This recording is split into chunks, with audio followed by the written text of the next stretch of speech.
Church, this congregation is being respectful enough to allow us to be here. And so this dialogue, because of the space that we picked on our terms, needs to be respectful. Jasmine? Hello, I'm Jasmine Reed, and I'm here with Dumb Street Portland, and I have 4 anonymous questions to read. The first one is, the mayor stated that the percentage of African Americans stopped fell from 11% to 4%, yet the recent report states that it dropped from 13.1% to 12.8%. Did the mayor misspeak? There's a 4% disparity between African American stops and white stops. That's the number. Deanna can probably do a better job of pulling that apart than I have.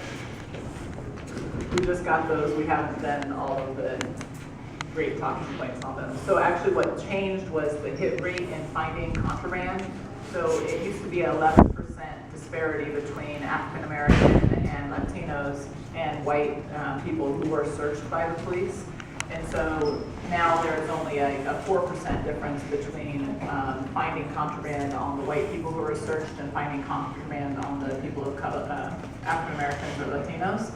And part of that is resulting from training that the Police Bureau has been doing regarding officers being more thoughtful in who they are approaching and deciding to ask for a consent search. There has also been a change in training from what the DA's office is training officers on. It used to be really encouraging officers to use consent searches as often as possible, and now it's really encouraging officers to be more thoughtful and recognizing the impact that it has on an individual to be searched by a police officer.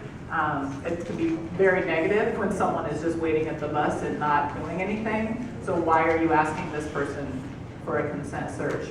So that is, we're really happy about that decline, and that was one of the things that people were very concerned about, and training and policies addressed the disparity in the what's called a hit rate. It's a horrible name, but it's called a hit rate, and actually how often officers find contraband on someone who's searched. One of the things we'll do is as Deanna said, we just got this data this week. We will put all that out on my website so people can see it, the whole report of what's happened in terms of disparity in stops, so people can see both the real numbers and the trends of what's going on.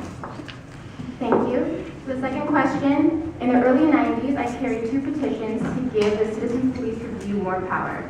We still do not, no? Okay, moving on. Mayor Hales and Mr. Turner, you've stated cultural awareness is being served by who we hire, and I believe we're going to touch on this just a minute ago. What about who we fire?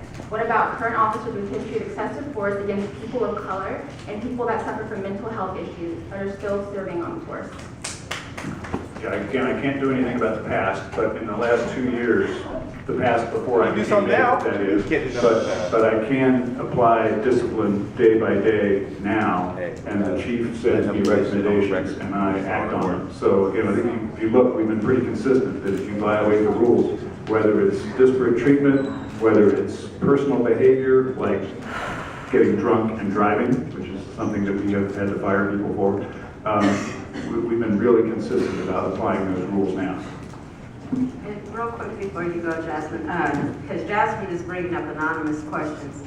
If you are working in police reform, if you are not just a regular community member that has probably never spoke to the mayor or any of these elected officials or policymakers or the union president, don't send your question up here because you're taking a space from somebody that hasn't had the opportunity. It's disrespectful.